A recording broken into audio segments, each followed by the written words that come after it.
What up, YouTube? Let's here. Thanks again for visiting the channel. As always, I appreciate it. Today, I'm going to be reviewing one of my newest knives. This is the Brown Raptor V2, as you can see on the card there. I ordered this guy back in, I think, February or March of this year, and finally just got it a couple of weeks ago. So that just kind of goes to show you, if you do pre-orders, sometimes you have to wait quite a while before you get the knives that you buy. But this is his latest release. I'm sorry, it's not his latest model, but this is the latest release from his company. He released, I think, about 1,700 of these guys in multiple different variants. This was the exclusive variant from River's Edge Cutlery. There are different variants at other distributors throughout. So this knife is still available in multiple different variants. I'm not sure if it's sold out at River's Edge Cutlery or not, but if it is, there are different variants that you can get. There's ones with different inlays, straight plain titanium, different bolsters and stuff on them. It all depends on what retailer or what distributor rather that you go to find this guy, but it's about $375 and worth every penny. This particular version is, as you can see, full titanium, full milled titanium scales, and bronze anodized, and it also has zirconium accents. It's got a zirconium pivot collar, zirconium backspacer, and zirconium clip, which is why the clip is still on this guy, is because it's part of the makeup of the knife, as it is with all other knives. But it's got something special to it. This one's made out of zirconium, so I'm going to leave that one on there. Also, this is a little bit of a smaller knife, so having the pocket clip on here kind of helps me with the deployment, being able to keep hold of it and everything. But as you can see, it's a very snappy knife, very, very snappy. Not exactly fall shut. You got to shake it a little bit, but the action is very, very smooth. It is running on washers. I'm sorry, it is running on bearings, but it's a little bit tight. It's kind of like a hydraulic action, but the action is very smooth. I like this knife a lot. Let's get started with the review on it. First things first, for measurements, this guy is 7.75 inches with a 3.5 inch blade and a 3-inch cutting edge. As far as size comparisons go, compared to the Rat 1, it's going to be just a little bit shorter, as you can see. Let's get this guy out of the way here. Okay, so yeah, this one's a little bit shorter than the Rat 1. It's a little bit longer than the Rat 2. With the DEMKOs, you've got your AD20S, which is obviously going to be a little bit longer, and your AD20.5 is going to be a little bit shorter, but just a little bit, only a hair. It's pretty close to the size of the DEMKO AD20.5. SPYDERCOs, got the PM2, and that's going to be just a little bit longer, and the Pair 3, that's going to be a little bit shorter. Length, thickness, and height. You'll see that it's just a hair longer than the Pair 3 when it's closed. Thickness, just a little bit thicker than the Pair 3. And nowhere near as tall as the Pair 3 is. So it fits nicely in the pocket, doesn't take up a whole lot of room, and it's not very cumbersome to hold, carry, or operate. Very snappy knife, very smooth action. This thing is, you can fidget with this thing all day long. Your hand doesn't get tired. It's a little bit awkward for me just because, like I said, it's a little bit of a smaller knife and my hands are gigantic, so it's a little weird to reverse flick it. It's a little hard for me to do, actually. Boy, that sucks. Yeah, it's hard to reverse flick if you got a bigger hand, but I was able to do. Jesus Christ, I suck at life. I was able to do it for a while. I was practicing for this video, reverse flicking it, and I was starting to get it pretty good. And I can't do it at all. But anyway, having bigger hands, it's a little tougher to do that. So sorry about that, guys. So for the blade stock thickness, you're going to have, change the subject before anybody notices. You're at 138 thousandths there, which is pretty good. Not too thin, not too thick. Weight for the full titanium knife. Why is that focus all messed up? Come on. It's probably the lighting. Sorry, guys. There we go.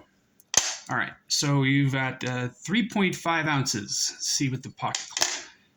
3.5 ounces. Perfect. So that's good. All right. Come on, help me out here, guys. Okay. So, as I said, this is a great knife. I was really excited to review this knife. I like it a lot. I like the pictures a little bit better. You know, I saw the measurements. I knew what I was getting into, but the feeling it in hand, it is a little bit small for me, but that's not the end of the world. It's still an awesome knife. I can still operate it just fine. I would like for it to be a little bit bigger. It's like what I was talking about before, you know, getting your hopes up about a knife and getting excited about it and having to wait 6 to 8 months to get it. You build it up in your mind. It's like the greatest thing ever. And then you get it and it's great, but there's just one little thing, and that's the little thing with this knife, is that it's a little bit too small for me. But I still love it, and I'm still going to keep it. Probably never end up selling it because it's one of the first. It's one of the first knives. It's the first knife I ever pre-ordered, and it's one of the first knives I've ever owned. That was from a custom maker who also makes production knives on a larger level. Like I've got my VBR. It's the same thing, but he's a lot. I don't want to say a lot. I don't want to say a lot of a smaller company or anything like that. But he doesn't release as much as Brian Brown does. As far as like I said, there's multiple different variants out there for you guys to buy if you're interested in this sort of knife. That's one of the other reasons I wanted to review this today, is because it's still readily available for the most part. I'm guessing they're gonna probably sell out here within the next few months, but he actually made enough of them for them to be available to just about everybody. So if you're the kind of person that doesn't mind spending almost $400 on a knife, get out there and get one. They're awesome. The action's fantastic. The fit and finish, the aesthetic is awesome on this knife. I love the blade.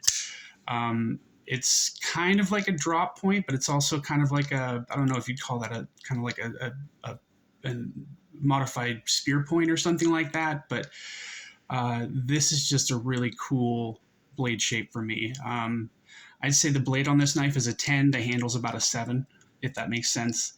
I would like the handle to be a little bit beefier, a little bit bigger, a little bit wider, but it is what it is, and it works very, very well.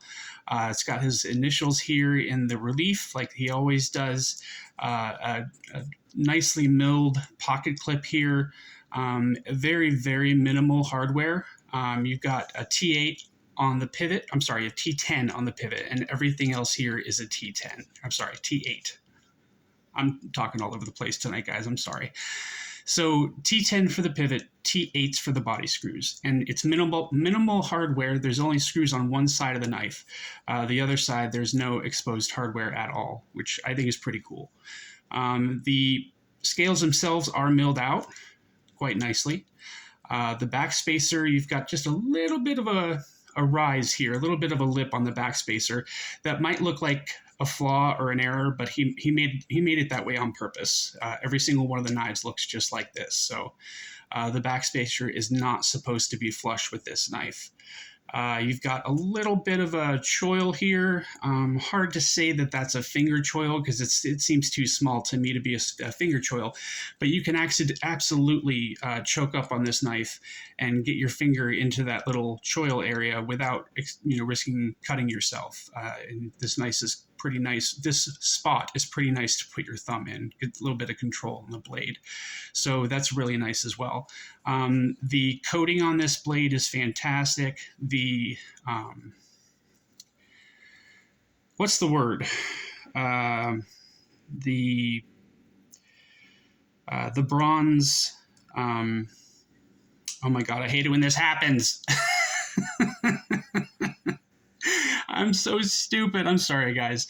The anodization on the handle is very, very nice. That is eventually going to rub off over time. That's just nature of the beast. Can't help that. I think you can have it re-anodized, but I don't know how expensive that is. I'm sure you could probably do it at home. I just don't know how. I'm teaching myself things day by day here. I've been learning how to sharpen for quite a while. I've been teaching myself how to sharpen for quite a while. So, I'll be able to sharpen this knife. I just sharpened my hinderer to shaving sharp, which is a lot better than it was when it got here. Love hinderers. Not a huge fan of Rick Hinderer personally, but I love his knives. We'll get into that another day. Maybe not. But I love their knives, but they tend to come from the factory with crappy edges. That's just what I'm hearing and what I've experienced. So otherwise I wouldn't have said that. But anyway, that's a different story for a different day. But this is a great knife, guys. I think anybody who's interested in this knife would be very happy to own it. The ergonomics on it are very good. They're probably better for more people than they are for me personally, just because I have a much bigger hand. It just feels a little bit awkward in my hand just because it's so small. And again, it won't seem small for other people, but it sure seems small for me. Just because I have such big hands. But the action is fantastic, very smooth, very snappy. Love this knife a lot. Love the look of the blade, the profile, the ergonomics is okay. I don't know what else to say about this guy. Again, if you're interested, definitely go out and buy one. If not, that's totally understandable. It's an expensive knife. That just is what it is. When I started out in the community, started out collecting, I was buying $50 to $80 knives pretty much exclusively. And then over the course of about 2.5 years, I graduated to, I think right now my upper limit is about $500 that I'm comfortable with spending. But I'm sure that'll keep rising as time goes by and as experiences occur. So, for some people, they get up to that level, they go much higher. For other people, they don't. So, again, it's all up to you, whatever you feel comfortable buying. I think that's it for today, guys. I hope you enjoyed the video. If you did, please like and subscribe. I'd really appreciate it. Stay up, y'all. Take it easy. Bye.